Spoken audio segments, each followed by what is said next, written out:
چې د بچو په خپل والدینو باندې کم حقوق دي چې والدینو لا دغه حقونه ادا کول پکار دي او چې کله والدین مور او پلار او مشران د خپل کشرانو د حقونه ادا کړي نو دا بچي به بیا مکمل وي صالح وي او تابعدار وي.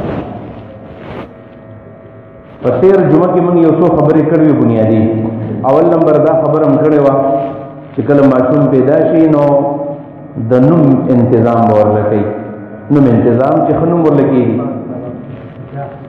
دویم نمبر چې کوم بنیادی خبره دا ادا ده چې دې ماشوم په سر باندې کوم ویښته دي نو دا ویښته به وخرولی شي او هغه به د سپینو زرو سره بیا سره وتلي او هغه سپین زر یا د هغې قیمت به د الله په لار کې غریبانو باندې صدقه کې خیرات وي. دا دوه خبرې مایک لږ سلو معمولي شان. دریم نمبر چې کومه مسله وه هغه دا ده چې د دې ماشوم به اوس عقیقه وشي. که لږ دی نو دوه ګډان او که جنۍ ده نو یو ګډ یا یو چیلی دا د دې ماشوم د طرف نه به دا عقیقه شي. دا یو څو خبرې موږ بنیادي کړې وې. د دې سره نن جمعه کې دا خبره ده چې بیا یو بل حق دی د دې بچو په مور او پلار باندې هغه چې موږ ورته ختنه وایو سنتګیري سنت کول. چې ماشوم کله د 2 ورځو شو نو بس د دې سنت کول جایز دی. اوس مخکې سړی کولی شو په اومه ورځ باندې د عقیقه سر خرول او دا ختنه کول سنت کول عام طور باندې په دې اومه ورځ باندې دا ټولې مسلې ختمې شي. خو اول باندې په کار بلکې څومره په جلتۍ باندې او په جلبازۍ باندې سړی د ماشوم بیا ختنه کولی شي نو دا ختنه به د هغې وي. او دا د سنت ابراهیمي دي. سنت ابراهیمي په مخ د ځمکه باندې اول ختنه اول سنت د حضرت ابراهیم علیه السلام کړی دی. او د ابراهیم علیه السلام په باره کې دا حدیث د بخاري دی چې اول من اختتنا ابراهیم اختتنا وهو ابن 80 اختتنا بقدوم. چې نبی علیه السلام وی اول ختنه په مخ د ځمکه باندې ابراهیم علیه السلام کړی ده. او ابراهیم علیه السلام د 80 کالو په عمر کې و چې الله ورته ویل ته ختنه وکړه. 80 کالو عمر کې سنت کړی دی. او د قدوم دو معنی دی. یا خو قدوم تخست و یا قدوم ویل کې قدوم خار کې ابراهیم علیه السلام چې ځان سنت کړی دی. دا غي نو ورستو بیا دا د ابراهیم علیه السلام د پیروکارو او د ابراهیم علیه السلام د ملت تابعدار خلک هم چې مسلمانان دي نو هغه به ختنه کړي. په دې سنتو کې زمون په دې معاشره کې بعضې بدعات دي نو د هغې نه به ځان ساتل پکاري او دا خو لازمي کار دی کول دي. هغه مسله دا ده چې په سنتو کې خلک ډوډۍ کوي خیرات پکې کوي نو دا خیرات کول پکې نه دي ثابت. دا شرعا ناجایز دي. د رسول الله صلی الله علیه وسلم یو صحابي دی هغه وایي زه یو ورځې مال یو ملګري دعوت راکړو چې روټۍ له راشه. ما ته تپوس ونه کړو چې څه روټۍ ده. نه چې بس روټۍ ده نو زه چې روټۍ ته کېناستلم نو ما چې تپوس وکړو دا روټۍ د څه ده. اگر چې دا مسله ګوره یاد وساتئ چې کله سړی د مسلمان روټۍ له لاړ شي هلته به تپوس نه کړي چې دا پیسې دې حلالې ګټلې که حرامې دې ګټلې دي. نبي علیه السلام یې خوراو تپوس مه کوه څښو تپوس مه کوه. که د مخکې نه تا ته معلومه ده چې آمدنه د حرامو دی بیا مه ورله. خو چې خیرات له ورغللې روټۍ له ورغلې نو بیا به د ځان نه شیخ نه جوړی مفتي به نه جوړی چې بس ته یو ډېر کلک پیر صاحب یې او بس تپوس کوې چې دا حلال دي او که دا حرام دي زه حرام نه خورم. نه د چا په دسترخوان به د چا بېعزتي بیا نه کړي. نبي علیه السلام دا ادابیات خو ده صرف دا تپوس وکړو چې دا خیرات د څه دی. تپوس خو په کار دی چې دا د څه روټۍ ده. نو هغې وویل چې دا یو ماشوم موږ سنت کړی دی د هغې روټۍ ده. فورا وایي پاڅېدلې فورا پاڅېدل. او دا یې مې ورته وویل چې د الله د رسول په زمانه کې موږ چېرته هم د سنتو روټۍ نه ده خوړلې. نو په سنتو کې روټۍ خیراتونه نشته. او زمونږ عام طور باندې بس په دې معاشره کې خاص کر چې کله داسې نیاواته شانې ماشوم پیدا شي مخکې خویندې بیا لږ بیا په دې سنتو کې خلک ډېر پخوا به دا ډم ډوم پکې ډېر زیات نغارې سنې به خلکو والې. اوس هغه شی ختم شوی دی خو دا روټۍ او خیراتونه پکې کوي نو خیرات دا په اومه کې دی حقیقت چې ورته موږ وایو. نو په حقیقت کې بس ولګوو د یو حالت نه دوه ښکلې مزیدار ګډان حلال کا. موږ په حقیقت کې بس په چرګانو باندې او یا په بل څه باندې خیرات وکړو د هغې زور بیا په سنت کې وبس دا طریقه ټیک نه ده. دا د دې ماشوم د دې مور او پلار سره حق دی چې دا به کوي. د هغې نه وروستو چې کله دا د ماشوموالي سره تعلق ساتي د ماشوموالي سره اوس د دې نه وروسته د ماشوم د مور ته یو بل حق دی چې هغې ته رضاعت وایي. رضاعت پی ورکول دې مور ته شریعت وایي چې والوالدات یرضعن اولادهن حولین کاملین لمن اراد ان یتم الرضاعه، چې میندو باندې دا لازم دي چې خپل بچو له 2 کاله پی ورکړي. 2 کاله در جمهور علما مسلک دی چې مور به خپل بچی له 2 کاله پی ورکړي. د 2 کالو نه وروسته به مور خپل ماشوم له یو ګوټ پی هم نه ورکوي. که یو ګوټ پی ورکړل دا حرام کار دی. دا یو مسله ده کنه، یو شریعت مسله یادول پکار دي چې انسان کم شي خیراتی کولی شي. زموږ په دې پښتو کې دا مشهور ده کنه پردي ګډا نه خیراتی کیږي. دا ډېره صحیح خبره ده، د حدیث خلاصه ده اصل کې.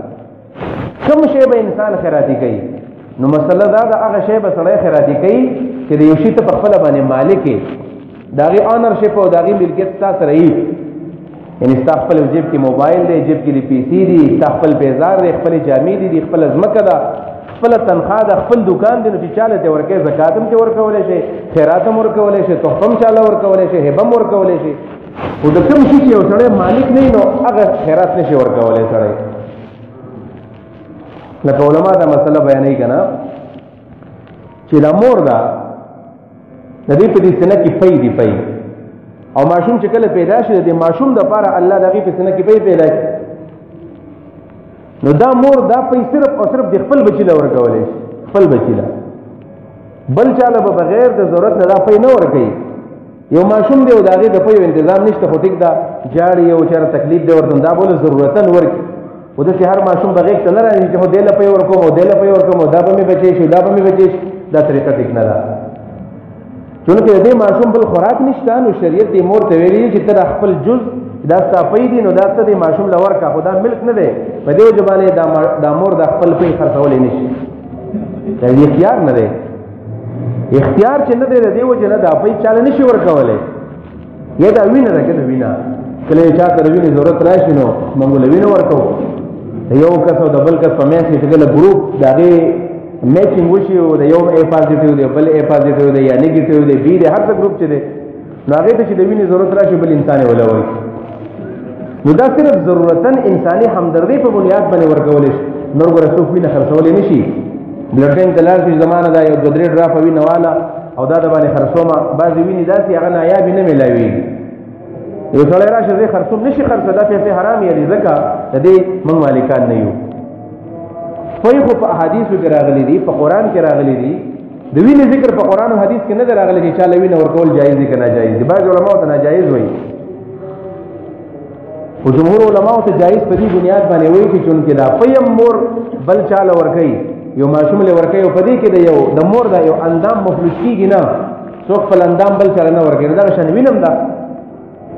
البته دا د ګردو مسله او د یا جګر یا څه شی ورکول د هغې په باره کې بیا علما فرمایي چې ګورئ دا ورکول ناجایز دي. څوک چاله ګرده نشي ورکولی او څوک چاله جګر یا بل څه شی نشي ورکولی، ځکه چې دا په خپله د هغې مالک نه دی. نو صدقه خو به د هغه څه ورکوي چې ته مالک یې، په دې خو موږ مالکان نه یو. بس میډیکل ساینس والا او ډاکټران به تحقیق به کوي او کوشش به کوي چې د دې لپاره الټرنیټ انتظام پیدا کړي او د هغه علاج وشي. نور دا انتظام علماء دا ناجایز دی. بهر تقدیر دا کې یو فقهي مسله مې سره راغله، خو د دې ماشوم د دې مور سره حق دا دی چې دا مور به خپل بچی له خپل زوی دی او که لور ده نو 2 کاله به له پی ورکوي. نن سبا کر دا تعلیم یافته ښځې داسې کار کوي چې دا ماشومان په پیډرو میډرو باندې عادت کړي او د بازار نه د سیریلیک او یو څه بل څه راوړي او ښه د دې په سینه کې پی وي بیا هم نه ورکوي ورله. بس دا یو ټرینډ دی تعلیم یافتو خلکو جوړ شوی دی چې یاره بچي له به ته 2 کاله پی ورکوي او په غېږ کې به دې نیولی او خلک په خلکو پسې خاندي. نو تقریبا دې موریانو ته بس په دې باندې ځان به دې ښکاره کېږي چې دې ماشوم له به څنګه پی ورکومه.